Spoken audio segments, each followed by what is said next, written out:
This week, we explored the political dimension of globalization and the politics of development. Through the materials assigned for this week, the readings, assigned film, and discussion board, we looked at the relationship between globalization and populism, some key issues in the political dimension of globalization, such as flows of people, including migration and refugees.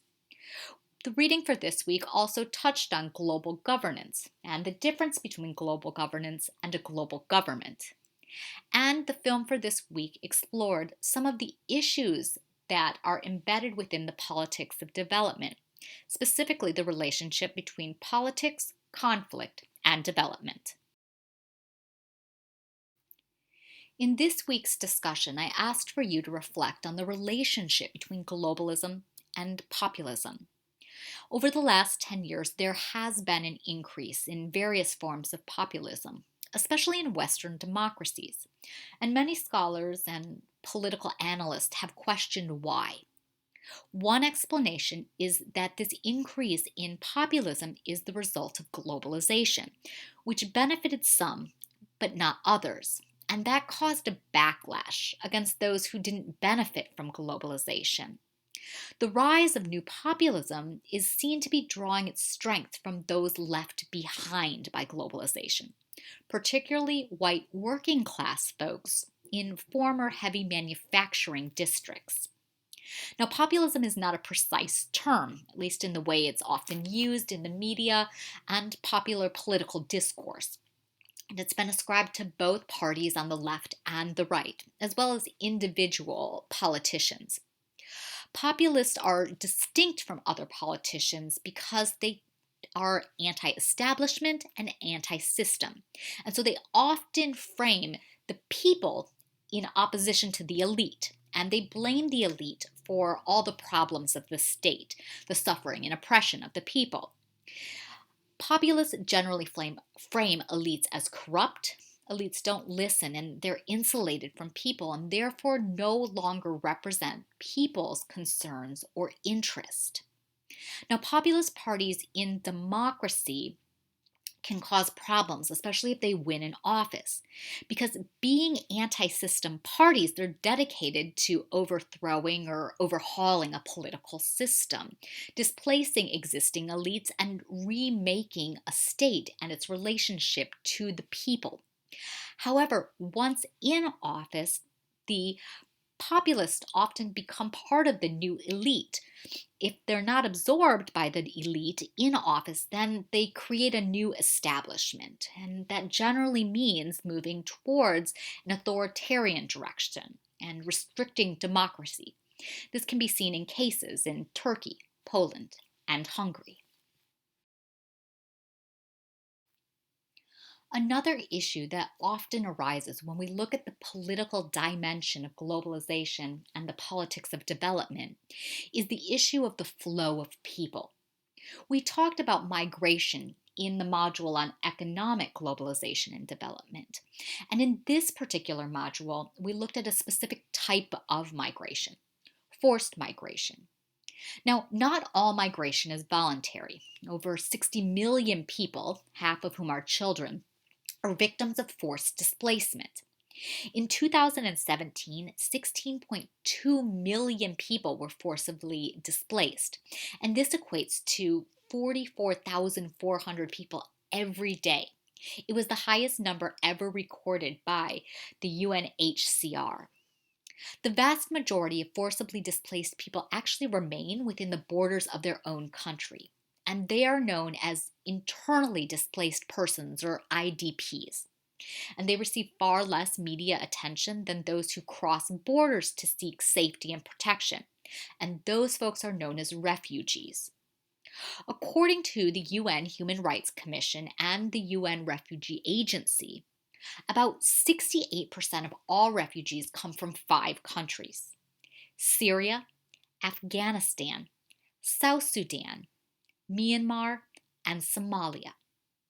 And despite the fear that refugees take over Western industrialized countries, you might be surprised to know that 85% of the world's refugees are hosted by developing nations. In fact, the vast majority of refugees are not hosted in the West, but in Turkey, Pakistan, Uganda, Lebanon, and Iran. Clearly, there's a need for nation states to come together and collaboratively seek solutions for some of the most important political issues that are impacting our world today. And yet, we do not, in our current global society, have any type of global government. There's no overarching institution that brings people from different nation states together. What we do have is a form of global governance. Now, it's important to note global governance is not global government. Global governance is actually the process through which decision making and cooperation at a global level is facilitated. And it operates through various multilateral systems and regulations.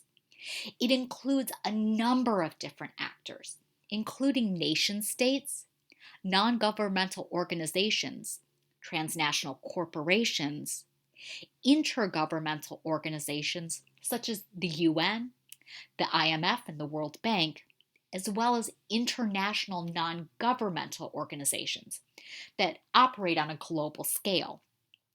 Taken together, all of these different actors create a network that allows for this process of decision making and cooperation to exist. Sometimes it's more successful than others, but as of right now, it's the only system we have. The materials for this week, specifically the assigned film Pray the Devil Back to Hell, looked at the relationship between politics and the political dimension of development. Now, research has shown that in addition to issues such as inequality, poverty, poor sanitation, that political instability, corrupt governments, and war are all important development constraints.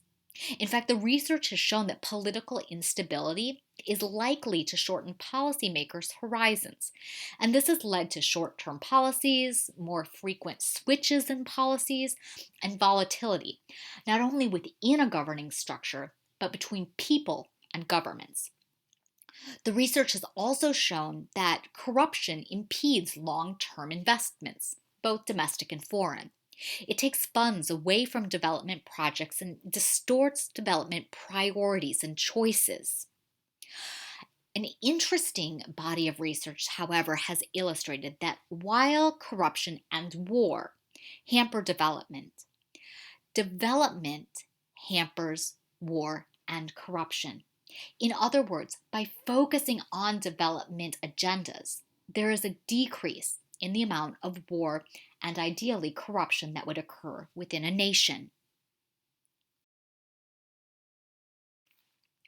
For your final thoughts this week, I'd like for you to think a little bit more about the assigned film for this week, Pray the Devil Back to Hell.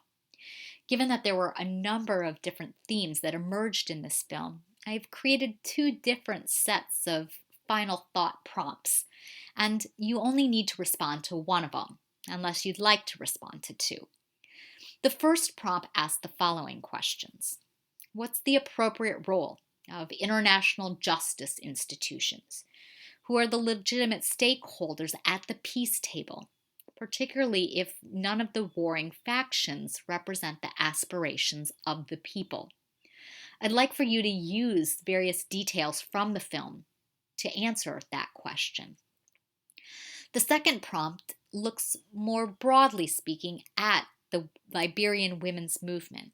And I'd like for you to consider, if you choose to answer this set of prompt questions, what are the implications of the success of the Liberian women's movement for peacemaking, development, and politics in other parts of the world? I look forward to reading your responses.